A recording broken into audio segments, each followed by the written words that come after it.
Social media हा दुधारी तलवार आहे. मगाशी ते लेकरू रडत होतं, मी म्हणलं कशामुळे रडते कशामुळे रडते. आताही आईने मोबाईल दिलाय तिच्या हातात. ती एवढूसं लेकरू आहे, तिच्या हातात मोबाईल दिलाय, ती शांत बसली आहे.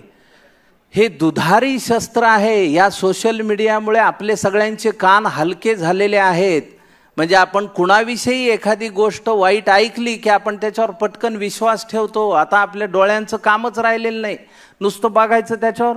अरे हेलो बेकार माणूस आहे की लगेच शिव्या 4 टाईप केल्या हाताने बोटाने की संपला विषय. हे करता कामा नये. सोशल मीडियाचा उपयोग चांगल्या पद्धतीनं करा. गावात जर तुम्ही सोशल मीडियाचा ग्रुप तयार केला तर त्याच्यावर फक्त गावातली जी होणारी कामं आहे त्याविषयीच चर्चा करा. आज सुंदर गुरुवार आहे आणि आयुष्य खूप चांगलं आहे, समुद्रासारखं आहे. अरे मग तू बुड त्या समुद्रात. गुड मॉर्निंग सन वार हे टाकणारे लोक आधी बंद करा. गावात हे काम होतं आहे, गावात हे काम करायला पाहिजे आहे. गावागावात शाळा आहे, त्या शाळांमध्ये प्रत्येक सरपंचांनी लक्षात ठेवा, जी फळं देणारी झाडं आहेत ती त्या शाळेच्या आवारात लावा आणि त्यातून त्या फळांमधनं येणारं जे उत्पन्न आहे ते ज्या मुलांना शिकायला फी नाही त्यांच्या फीसाठी भरा, त्या शाळेला द्या देणगी. त्या मुलांच्या नावाने ती झाडं करा. मुलांना 2 बाटल्या घरनं न्यायला लावा शाळेत, एक स्वतः पिण्यासाठी आणि एक त्या झाडाला घालण्यासाठी. त्याने काय होईल गावामध्ये, त्या पुढच्या पिढीचं काय होईल, ते उद्या झाडं लावतील की नाही हे महत्त्वाचं नाही आहे, पण ते झाडं तोडू देणार नाहीत आणि हीच गोष्ट या देशाला वाचवू शकेल. विकास तर खूप होईल, पण झाडं नसतील तर त्या विकासाचं करायचं काय. ऑक्सिजन सिलेंडर कुठून आणायचे प्रत्येकाच्या नाकाला लावायला. कोविडने आपल्याला दाखवलं आपल्या गरजा किती आहेत. निसर्ग आता बोलू लागलाय, निसर्ग यानंतर भयंकर पद्धतीनं आपल्याशी बोलणार, यावर विश्वास ठेवा.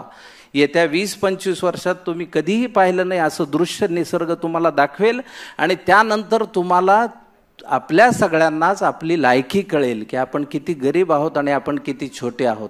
आज तुमच्या हातात सगळं आहे. जे तरुण सरपंच आहेत त्यांनी लक्षात ठेवा, गावाचा देश करा, गावाला उभं करा, गावातनं जातीपाती हद्दपार करा, राजकारण हद्दपार करा. राजकारण म्हणजे काय असतं,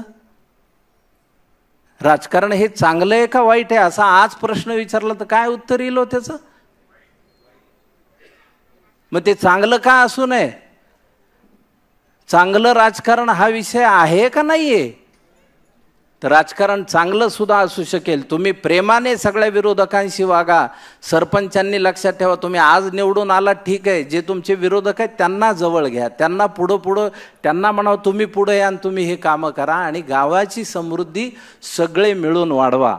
आणि अशा जेव्हा केसमध्ये तुम्हाला आता गावातल्या जुन्या लोकांना माहीत असतं पाण्याचे स्रोत काय होते. मग कोणतरी म्हणते त्या भावऱ्यात 2 जण मेले होते, त्याला आता 35 वर्ष झाले, पण तो भोवरा होता.